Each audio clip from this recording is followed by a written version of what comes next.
जय हिंद साथियों, हमारे YouTube चैनल में आपका स्वागत है।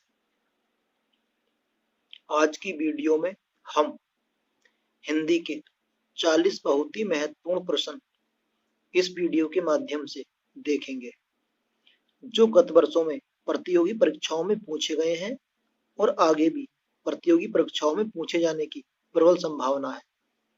अगर आप भी 2022 में किसी प्रतियोगी परीक्षा की तैयारी कर रहे हैं तो सेशन में अंत तक बने रहें और प्रत्येक प्रश्न को ध्यानपूर्वक देखें। तो आइए आज का ये महत्वपूर्ण सेशन शुरू करते हैं।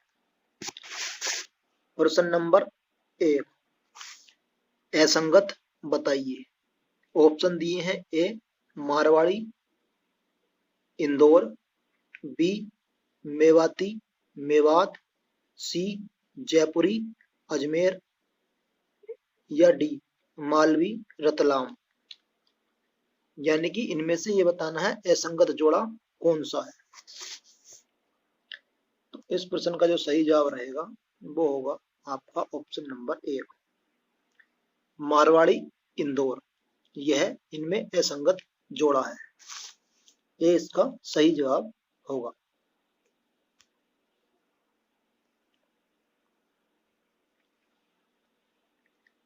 अगला प्रश्न है प्रश्न नंबर 2, भारत में भाषाओं का साहित्यिक विकास क्रम माना जाता है। ऑप्शन है क संस्कृत, पाली, प्राकृत, अपभ्रंश। ख ऑप्शन दिया है संस्कृत, प्राकृत, पाली, अपभ्रंश। ग ऑप्शन दिया है संस्कृत, अपभ्रंश, पाली, प्राकृत, और घ ऑप्शन दिया है पाली, संस्कृत, प्राकृत, अपभ्रंश। तो पूछा है भारत में भाषाओं का साहित्यिक विकास क्रम कौन सा माना जाता है। इस प्रश्न का जो सही जवाब होगा वो होगा ऑप्शन नंबर ए। सबसे पहले संस्कृत, उसके बाद पाली, उसके बाद प्राकृत, उसके बाद अपभ्रंश। क्या इस प्रश्न का सही जवाब रहेगा?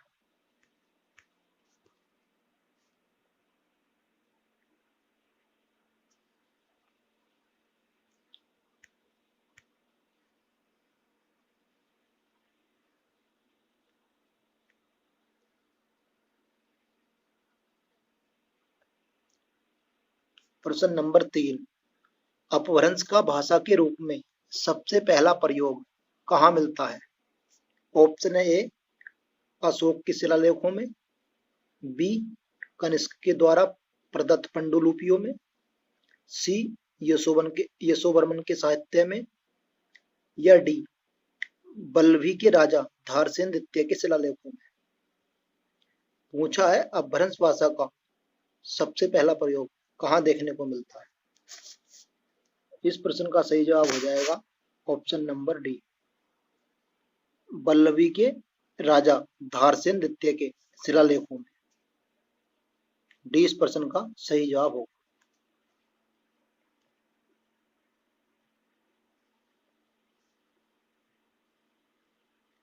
प्रश्न नंबर 4, मेरठ, बिजनौर, मुजफ्फरनगर, सहारनपुर, देहरादून के मैदानी क्षेत्रों में कौन सी बोली बोली जाती है। ऑप्शन है ए ब्रजभाषा, बी खड़ी बोली, सी बुंदेली, या डी कन्नौजी। पूछा है इन जगहों के मैदानी क्षेत्रों पर कौन सी बोली बोली जाती है। इस प्रश्न का सही जवाब होगा खड़ी बोली। ऑप्शन बी इस प्रश्न का सही उत्तर हो जाएगा।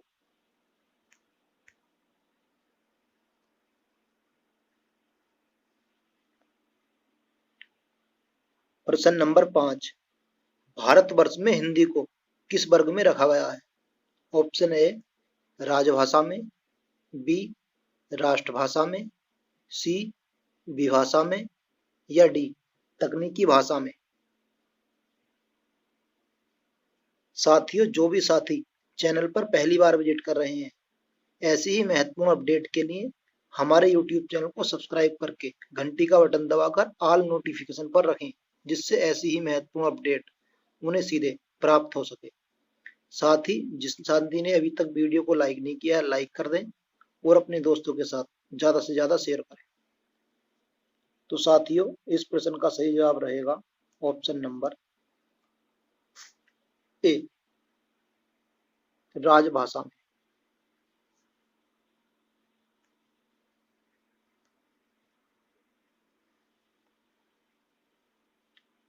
प्रश्न नंबर 6, संविधान के किस भाग में हिंदी को भारत की राजभाषा कहा गया है? ऑप्शन दिए हैं, ए भाग 15 में, बी भाग 17 में, सी भाग 34 में, या डी भाग 5 में। पूछा है हिंदी को भारत की राजभाषा संविधान के किस भाग में कहा गया है?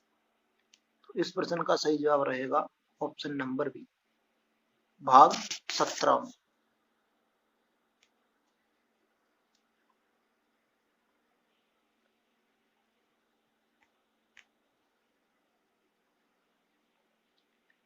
प्रश्न नंबर 7, व्याकरण शब्द का क्या अर्थ है? ऑप्शन ए समानता, बी टुकड़े टुकड़े करना, सी भाषा का व्याकरण, या डी भाषा विज्ञान। पूछा है व्याकरण का जो शब्द है उसका अर्थ क्या है? व्याकरण शब्द का अर्थ हो जाएगा ऑप्शन नंबर बी, टुकड़े टुकड़े करना, यानी किसी चीज के आपस में छोटे छोटे भागों में विभक्त करना।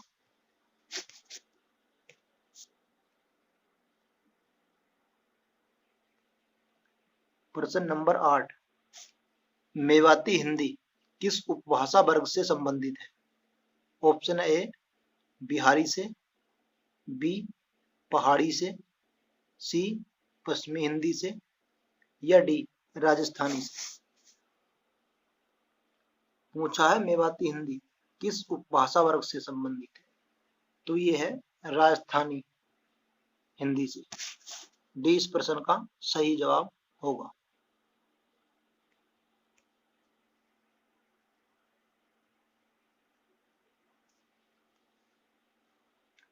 प्रश्न नंबर 9, संघ की भाषा हिंदी और लिपि देवनागरी होगी, संविधान के किस अनुच्छेद में कहा गया है? ऑप्शन ए अनुच्छेद 272 में, बी अनुच्छेद 343 में, सी अनुच्छेद 243 में, या डी अनुच्छेद 350 में। तो इस प्रश्न का जो सही जवाब रहेगा वो होगा ऑप्शन नंबर बी, अनुच्छेद 343 में बताया गया है कि संघ की भाषा हिंदी और लिपि देवनागरी होगी।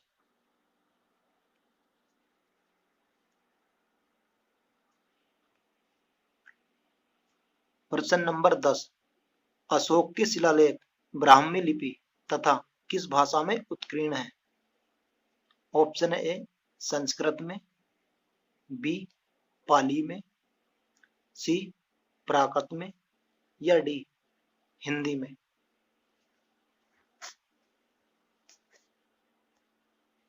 अशोक के शिलालेख कौन सी लिपि और किस भाषा में उत्कीर्ण है? तो इस प्रश्न का सही जवाब रहेगा ऑप्शन नंबर सी, प्राकृत में।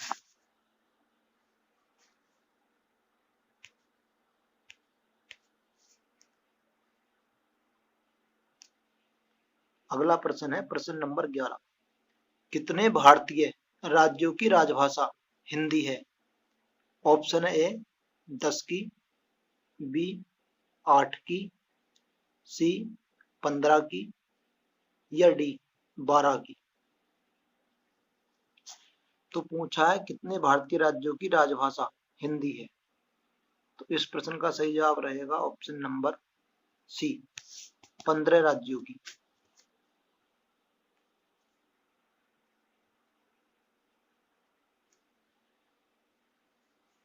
प्रश्न नंबर 12, हिंदी की प्रमुख बोलियां तथा उनके नामकरणकर्ता के संबंध में असंगत बताइए।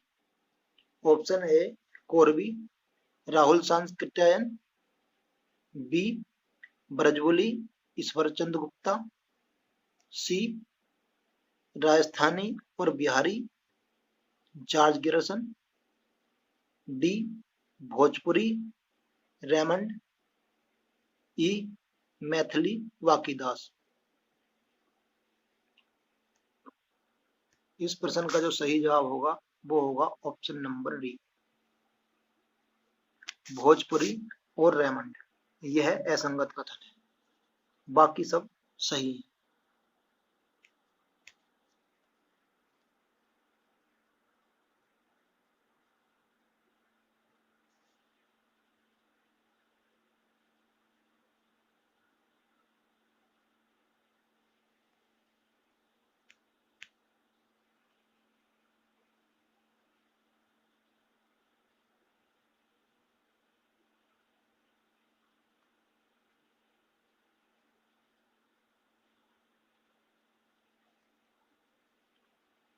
प्रश्न नंबर 13, निम्न में से एक असत्य कथन कौन सा है?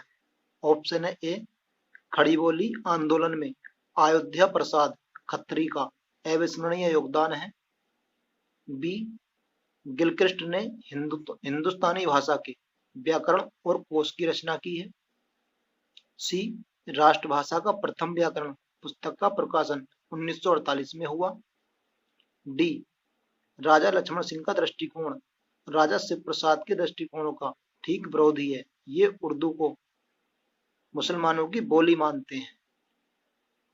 ऑप्शन दिए ए व बी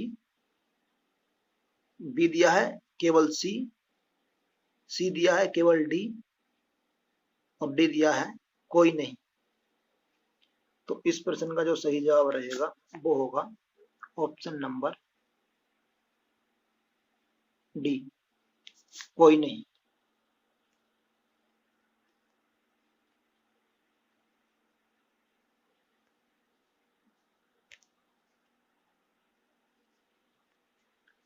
प्रश्न नंबर 14, किसे आधुनिक आर्य भाषा नहीं माना जाता है?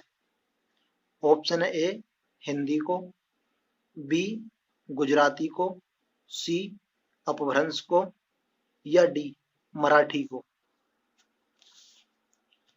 तो आधुनिक आर्य भाषा नहीं माना जाता, इस प्रश्न का सही जवाब रहेगा ऑप्शन नंबर सी अपभ्रंश को।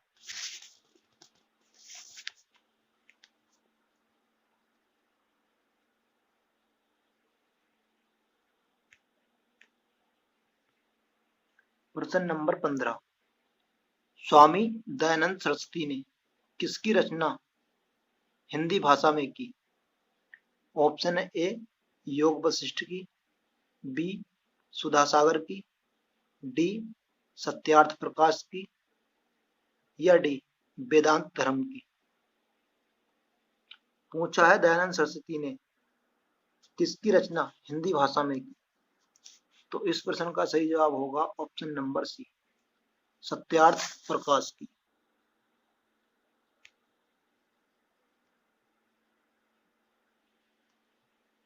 प्रश्न नंबर 16, निम्न में से असंगत है।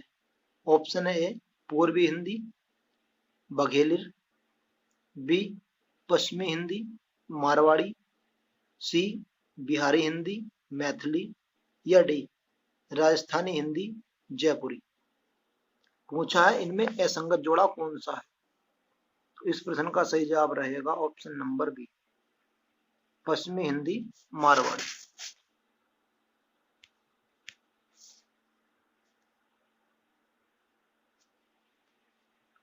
प्रश्न नंबर 17, अपभ्रंश में कौन से व्यंजन नहीं थे?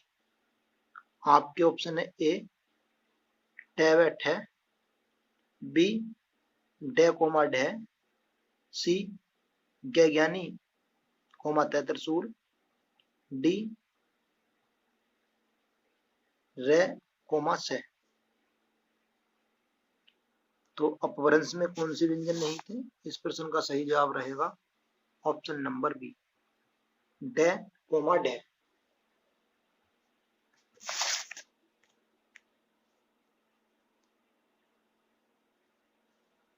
अगला प्रश्न, प्रश्न नंबर 18। पाली को डॉट भाषा भी कहा जाता है। ऑप्शन है ए देश भाषा, बी देवभाषा, सी लोक भाषा या डी जनभाषा। तो पाली को इनमें से कौन सी भाषा कहा जाता है? तो पाली को कहा जाता है देश भाषा। ऑप्शन ए इस प्रश्न का सही उत्तर रहेगा।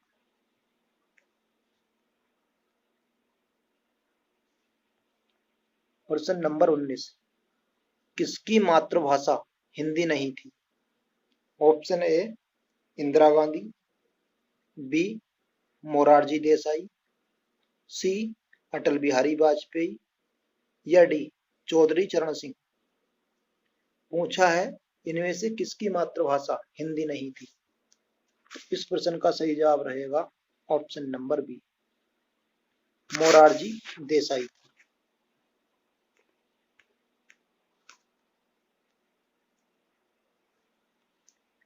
प्रश्न नंबर 20। भाषाई आधार पर सर्वप्रथम किस राज्य का गठन हुआ? ऑप्शन ए पंजाब का, बी जम्मू कश्मीर का, सी राजस्थान का या डी आंध्र प्रदेश का। तो भाषाई आधार पर जो सर्वप्रथम गठन हुआ था वह था आंध्र प्रदेश। ऑप्शन डी इस प्रश्न का सही उत्तर रहेगा।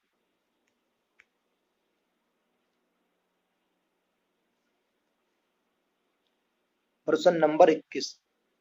खड़ी बोली का अर्थ टकसाली की अर्थात स्टैंडर्ड भाषा है। खड़ी बोली के संबंध में उपरोक्त कथन किस विद्वान का है? ऑप्शन ए भोलेनाथ तिवारी का, बी विश्वनाथ प्रसाद का, सी धीरेन्द्र वर्मा का या डी किशोरीदास वाजपेयी का।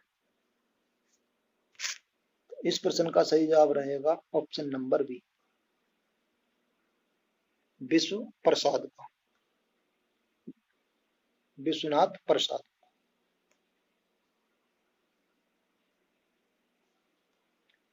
प्रश्न नंबर 22। डॉक्टर हरदेव बहारी ने अपभ्रंश का स्वर्णकाल कब माना है? ऑप्शन ए 8वीं शताब्दी से 12वीं सदी तक, बी 7वीं सदी से 11वीं सदी तक, सी 10वीं सदी से 13वीं सदी तक या डी 6वीं सदी से 11वीं सदी तक।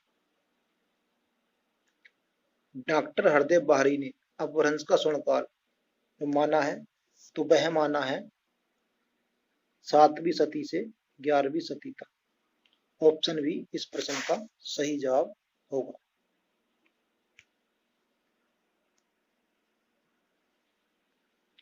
प्रश्न नंबर 23। निम्नलिखित में से कौन अवधी भाषा का कवि नहीं है? ऑप्शन ए जायसी, बी कुतुबन, सी उस्मान या डी नंददास।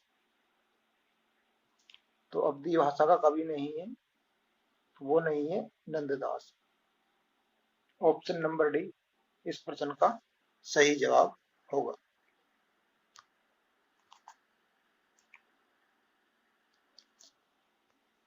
अगला प्रश्न है प्रश्न नंबर 24।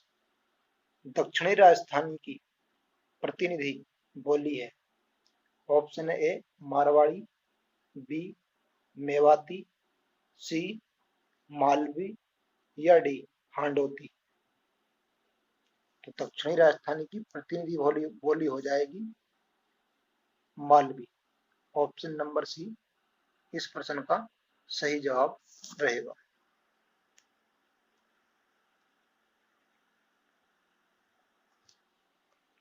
अगला प्रश्न है प्रश्न नंबर 25। आधुनिक भारतीय भाषाओं का विकास किस भाषा से हुआ है?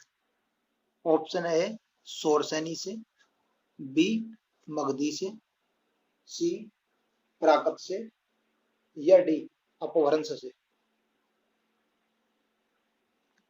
अगर इस प्रश्न का उत्तर आप जानते हैं तो कमेंट बॉक्स में लिख सकते हैं।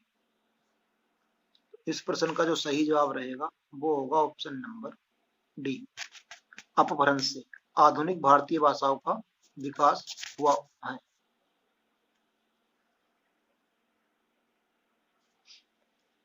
प्रश्न नंबर 26, निम्न में से कौन सा हाड़ौती बोली का क्षेत्र नहीं है? ऑप्शन है कोटा, बी बूंदी, सी धौलपुर या डी झालावाड़। तो हाड़ौती बोली का क्षेत्र नहीं है धौलपुर। ऑप्शन सी इस प्रश्न का सही जवाब होगा।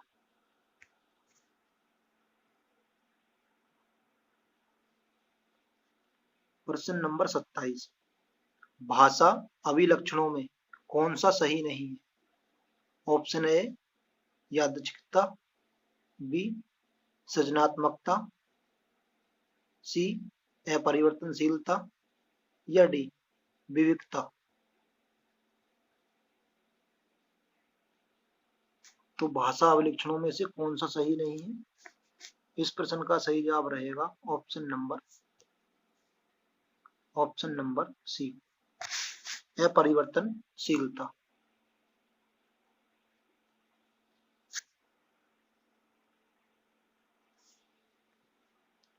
प्रश्न नंबर 28, हिंदी भाषा में बोलियों की संख्या है? ऑप्शन ए 15, बी 25, सी 18 या डी 22।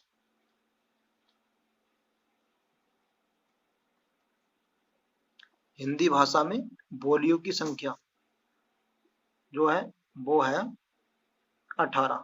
ऑप्शन सी इस प्रश्न का सही जवाब रहेगा।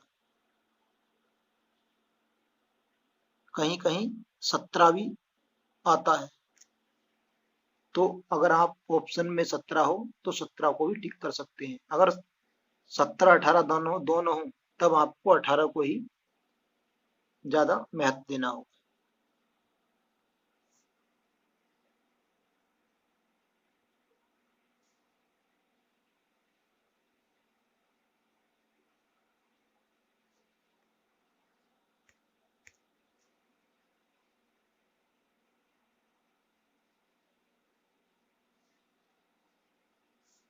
प्रश्न नंबर 29, सही मिलान करें। ऑप्शन है ए लौकिक संस्कृत 1000 ईसा पूर्व से 500 ईसा पूर्व, बी पाली 500 ईसा पूर्व से 1 ईस्वी तक, सी प्राकृत 1 ईस्वी से 500 ईस्वी तक, डी अपभ्रंश 500 ईस्वी से 1100 ईस्वी तक।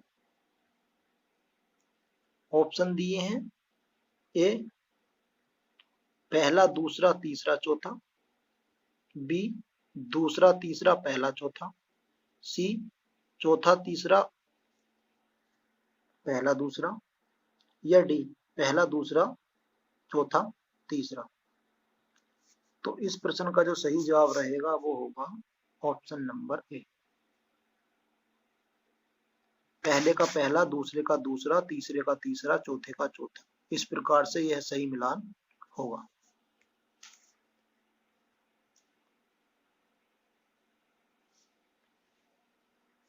प्रश्न नंबर 30, हिंदी और उर्दू के बीच की सरल भाषा कहलाती है? ऑप्शन है ए हिंदुस्तानी, बी हिंदुई, सी रेखता या डी दक्खनी। इस प्रश्न का जो सही जवाब रहेगा वो होगा ऑप्शन नंबर ए हिंदुस्तानी।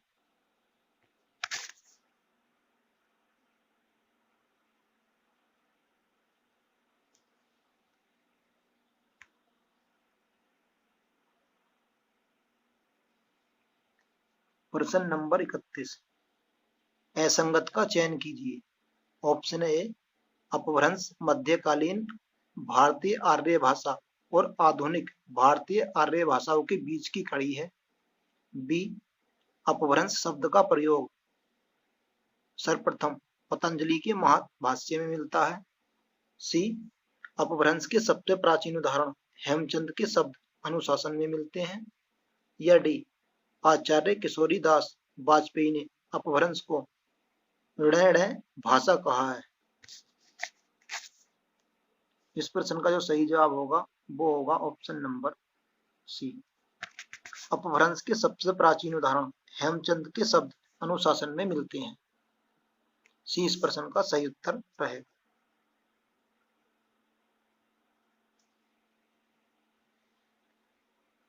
प्रश्न नंबर 32, व्याकरण से किसके अस्तित्व की जानकारी नहीं मिलती? ऑप्शन है ए ध्वनि की, बी शब्द की, सी वाक्य की, या डी लिपि की। तो इस प्रश्न का सही जवाब रहेगा ऑप्शन नंबर डी लिपि की।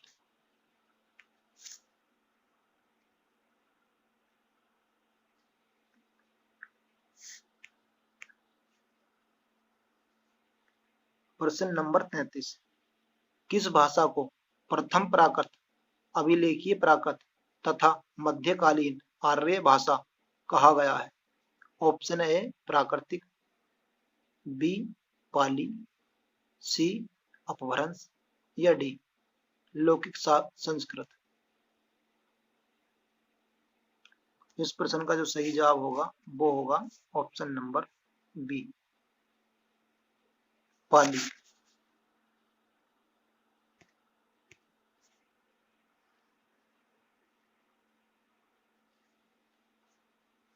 प्रश्न नंबर 34, साहित्यो इतिहास लेखन की विधि नहीं है।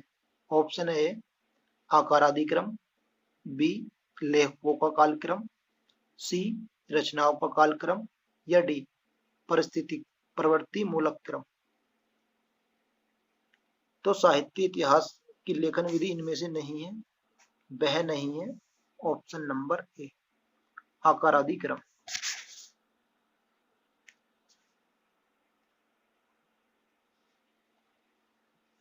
प्रश्न नंबर 35, जब कोई बोली या भाषा व्याकरणिक ढांचे में ढलकर व्यवस्थित रूप ग्रहण कर लेती है तो उसे क्या कहते हैं?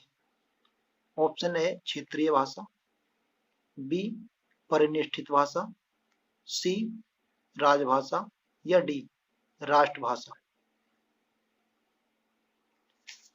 इस प्रश्न का जो सही जवाब होगा वह होगा परिनिष्ठित भाषा। ऑप्शन नंबर बी इस प्रश्न का सही जवाब रहेगा।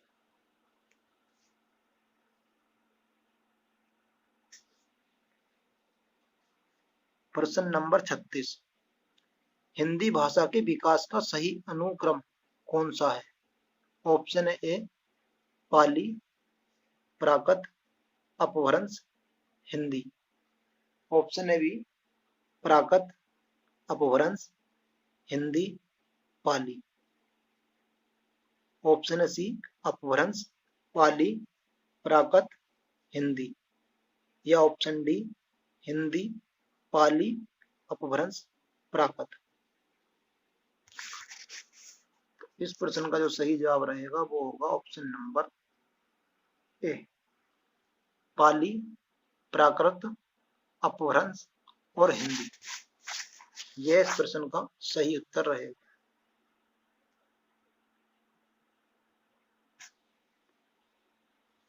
प्रश्न नंबर 37, कौन सा सत्य कथन है?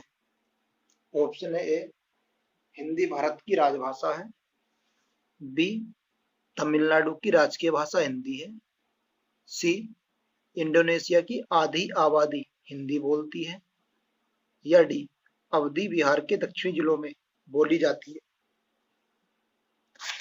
इस प्रश्न का जो सही जवाब रहेगा वो होगा option number A Hindi Bharat की राजभाषा है। बाकी सभी ऑप्शन असत्य हैं।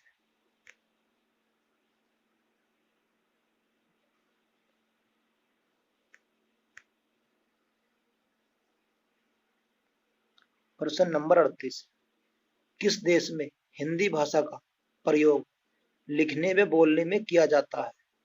ऑप्शन ए ऑस्ट्रेलिया में, बी दक्षिणी अमेरिका में, सी पाकिस्तान में, या डी मॉरिशस में।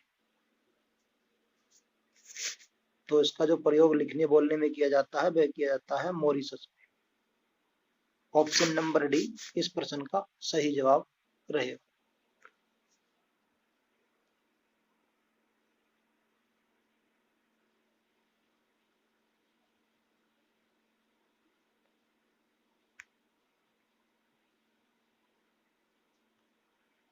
प्रश्न नंबर 39, संस्कृत को ईश्वर ने बनाया और फिर उसी भाषा में वेदों की रचना तथा संस्कृत को देव भाषा कहने में किस सिद्धांत को आधार बनाया गया है? ऑप्शन ए, भाषा की धारा स्वभावत कठिनता से सरलता की ओर जाती है। बी, भाषा सूक्ष्मता से स्थूलता, प्रौढ़ता से अप्रौढ़ता की ओर जाती है। सी, भाषा संयोग अवस्था से वियोग अवस्था की ओर जाती है। या डी, भाषा का कोई अंतिम स्वरूप नहीं है। इस प्रश्न का सही जवाब रहेगा ऑप्शन नंबर बी, भाषा सूक्ष्मता से स्थूलता, प्रौढ़ता से अप्रौढ़ता की ओर जाती है।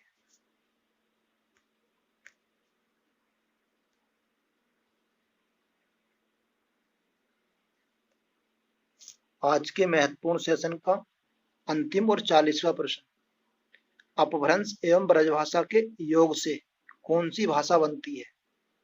ऑप्शन है ए, पिंगल, बी, डिंगल, सी, अवधी या डी, अवहट।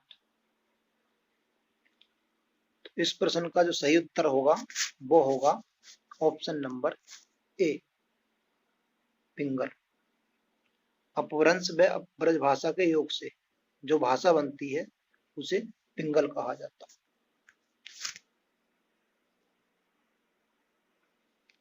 साथियों, आज का सेशन आपको कैसा लगा कमेंट बॉक्स में कमेंट करके जरूर बताएं। साथ ही वीडियो को लाइक करें, अपने दोस्तों के साथ ज्यादा से ज्यादा शेयर करें। इस प्रकार की महत्वपूर्ण अपडेट प्राप्त करने के लिए हमारे YouTube चैनल को अभी सब्सक्राइब करें। साथ ही वीडियो से संबंधित कोई भी सवाल हो तो कमेंट बॉक्स में लिखकर पूछ सकते हैं। धन्यवाद। अपना और अपनों का ख्याल रखिएगा।